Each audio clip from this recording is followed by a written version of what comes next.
happening show about the second one-day international, which happened between India and West Indies, and the India were the victors, thus keeping the series alive. Especially as you know, the T20 also the same. Now it seems like even the one-day series seems to be going in the same vein as India left those. But I heard a bit about him. So let Rahul turning it on big time. 227 runs partnership between these two, with Rohit Sharma contributing 159 of one with a knock of 102 of 104 deliveries, which included 8 fours and 3 sixes. It was absolute pummeling. It was a nice pitch to bat on at Vishakhapatnam. And in the second ODI, Rohit Sharma and KL Rahul making absolute merry as India ran up a total of 380 of 227 runs for the first wicket in 37 overs. And after that, Virat Kohli happened in the victim. So it was the first ball.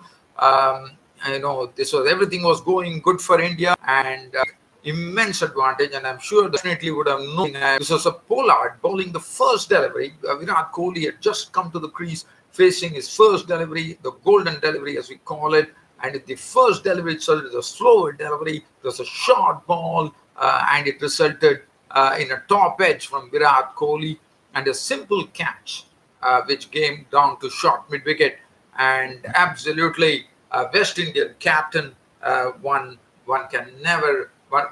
Kieron Pollard does not even celebrate in it, but today he's celebrated in the way that the player, the South African spinner Imran Tahir used to celebrate when he gets a wicket. He runs all the way down to the boundary, and that's what precisely Kieron Pollard did. He ran all the way down to the boundary in absolute ecstasy, and why not? What a golden wicket that was! And actually claiming that wicket of the very first delivery, a golden duck to Virat Kohli, a golden ball from Kieron Pollard. After that, it was Shreyas Iyer and Rishabh Pant definitely did a good job. Rohit Sharma was out with the score on 292. After that, Virat Kohli was partner, and then there was a very, very good partnership that happened between Rishabh Pant and Shreyas Iyer. Once again, both these batsmen combining beautifully to hit some sixes. Pant actually, in fact, Pant had the measure of the attack with a spanking innings of 39 of 16 deliveries, which included 3 fours and 4 sixes. And at the other end, it was Shreyas Iyer who really went big. In fact, Pant was actually taking full control of the bowling of Sheldon Cottrell, the left-arm bowler who was troubled India. But Shreyas Iyer took Keemo Paul to an absolute task, as Keemo Paul was clubbed by Shreyas Iyer for, I think it was 28 runs of the over, which included 3 sixes, 3 fours and 4 sixes.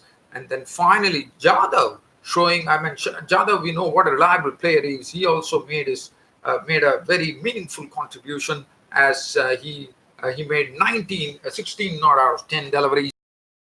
As I said, ran a huge total on this ground. Definitely was some which had to be done because it was, as I said, the pitch was easy to build. It was something which was absolutely required. And that came today with India raising 387 for 5, batting. Not make any happy reading. Sheldon Cottrell and 9 overs, no made, and 83 runs and 2 wickets. Kerry Peer, the left-arm spinner, went for 62 of his 9 without a wicket. Keemo Paul, 7 overs, 1 for 57. And then Joseph, 9 overs, 1 for 68. Chase, 5 overs for 48. Pollard took the golden wicket. That was the only joy that West Indies had, I would say, about Kieron Pollard dismissing Virat Kohli, the Indian captain, for the first ball to see Evan Lewis back in action. But Evan Lewis could go as far as 30 was concerned. But Shardul Thakur was the one who gave them the breakthrough when Evan Lewis trying to pull a delivery, top edge that Iyer taking what a catch from Shreyas Iyer. It was absolutely magnificent catch from Shreyas Iyer. He had to sprint in, he has to put in the dive at the boundary, and he came up with the goods. He also was involved in a out of Shemron Hetmyer, the dangerous batsman, and as he went into the boundary, he came out of the boundary, recollected himself, and threw the ball in one swoop, and which was a sort of an arrow throw, absolutely straight as an arrow. Jadeja picked it up, and Hetmyer, the dangerous batsman, was run out for 4 through a wonderful piece of fielding from Shreyas Iyer. After that, they had Roston Chase, absolutely not knowing anything of this particular delivery from Ravindra Jadeja, absolutely foxed him. He was all squared up, and the ball had done its trick. It was definitely, he was probably expecting the ball to actually become straight, but it turned and it went and hit the stumps, and Chase could not even believe it. What a delivery from Ravindra Jadeja.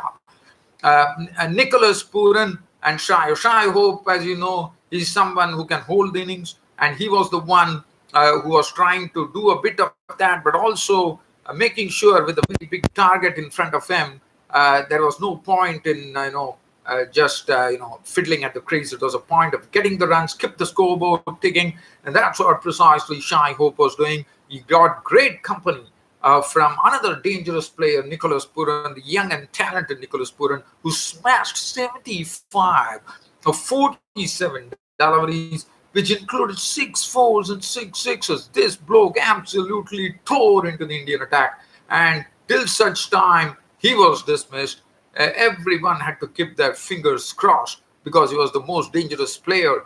And but Mohammad Shami, coming in for his second spell, took the wicket of Nicholas Pooran, and that was in such smashing form that one was really waiting for him to get into a bit of indiscretion. He finally happily went for the pull shot, and the ball at the long leg boundary. It was a good catch by Kuldeep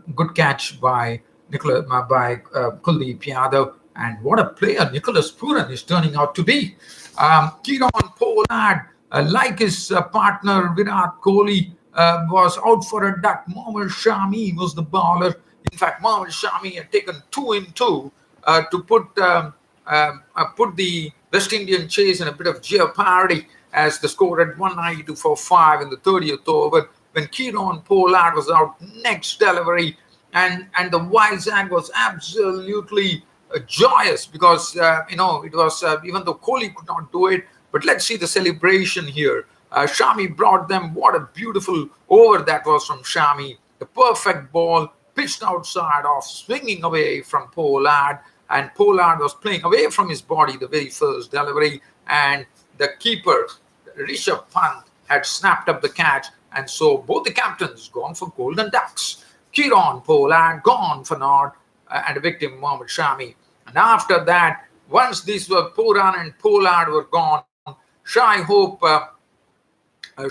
was a victim of Kuldeep Yadav, and that was the man Kuldeep Yadav who went on to that hat-trick, as he became the first Indian bowler to take 2 hat-tricks in one-day internationals, as he went on to dismiss I think Alzari, I think it was Shai Hope, and then he went off Jason Holder, and then he dismissed Alzari Joseph, and Kimo Paul swung his bat round for 46 of 42, 4 fours and 3 sixes to no avail. Gary Pierre was out of 21 of 18, 3 boundaries, and yes, in fact, this was a hat-trick for Kuldeep Yadav, who came into the Indian team today and went on to take 3 wickets on the trot of his 4th, 5th, and 6th deliveries, and that was the end of the West Indian innings. All out for 280, and it stands at 1-1 in the third to me. And let's have a look at the bowling of the Indians. Indian bowling, I thought, was more than the West Indians. Deepak Chahar, 7 overs, 1 made and none for 44. Shardul Thakur was costly, 8 overs, 1 for 50. 49 runs to the wickets, especially the over that he bowled when he actually picked up the wickets 2-2. Pollard and Nicholas Puran was absolutely splendid. Jadeja, 10 overs, 2 for 74, was smashed around the park. Kuldeep Yadav taking that hat-trick, 3 for 52. Shreyas Iyer wheeled over his arm for hit for 13. And that was pretty much the story of the day. Rohit Sharma was named man of the match. So that is as far as West Indies and India were concerned. Other than that, there is some cricket news. As I said, Basil Butcher, I really talked about the West Indian player. I'm not going to take much time, dear fans, from subscribers, probably right now. As I said, the final one-day international coming up between India and West Indies should be a real hum. Good night from me here from my studios here on Cricket Happenings. But I'll try to do, if at all, any matches that will try to come. But now you can catch up with me with my tweets on Cricket Tweets on Twitter, and also onto my cricket website, www.cricket-status.com. Connect me, please connect with me on that, and I can share some other cricket news as well. But for now, it's all over as far as the cricket show is concerned. I hope you all enjoyed it, and hope to see you all once again on my next broadcast. Until then, it's good night from your host, Ram.